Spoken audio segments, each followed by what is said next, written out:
while he was walking away, he made this statement. He said, I suppose that it's good that you have guys come in and listen to you because they need some truth, and I suppose your truth is just as good as any other truth. That's what he said to me. I didn't, thankfully, but I wanted to be like, now y'all know I'm just like, to me that's baloney, that's bullcrap. Truth is truth. Like, I'm not trying to just like be hateful or anything like that, but truth is truth. So you go out there and you're living your truth. We have this statement in our culture today, live your truth. So you go out there and live your truth. Your truth is, I really want to hit a grand slam tonight. Guess what? Who are y'all playing today? Tri-City. Tri-City Chili Peppers. Tri-City starting pitcher wants to throw a perfect game. That's his truth. That's what he wants. So, here's what happens. I'm going to side with the Manders on this because I'm your chaplain. You go out there. What's your name? Ryan. Ryan goes out there. Are you playing tonight?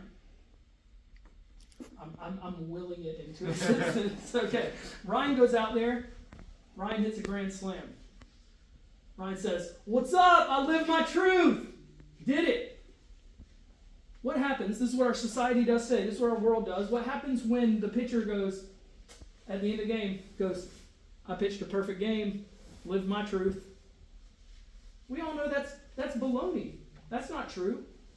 But even if it does happen, where Ryan hits a grand slam, that pitcher does not hit a perfect game, all of a sudden, our truths collide with each other. We can't sit here and say, hey, all truths are true.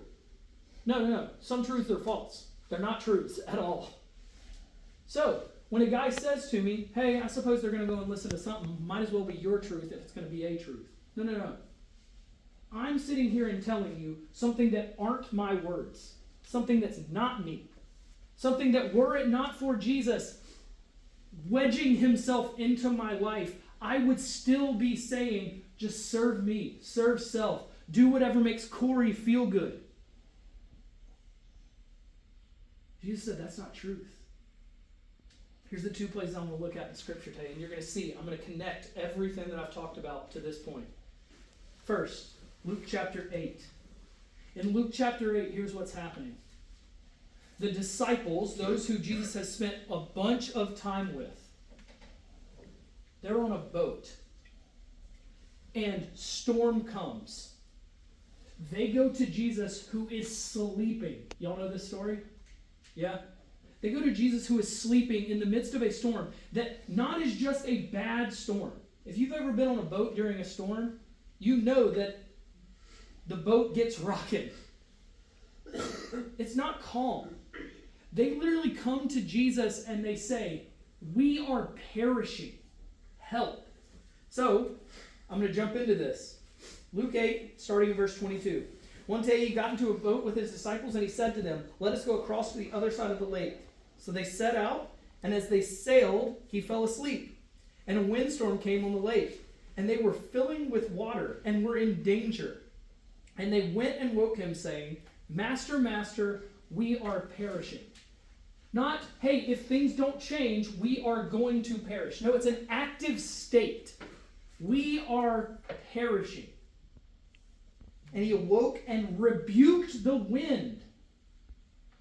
Guys, I've seen this man rebuke an umpire for a bad call.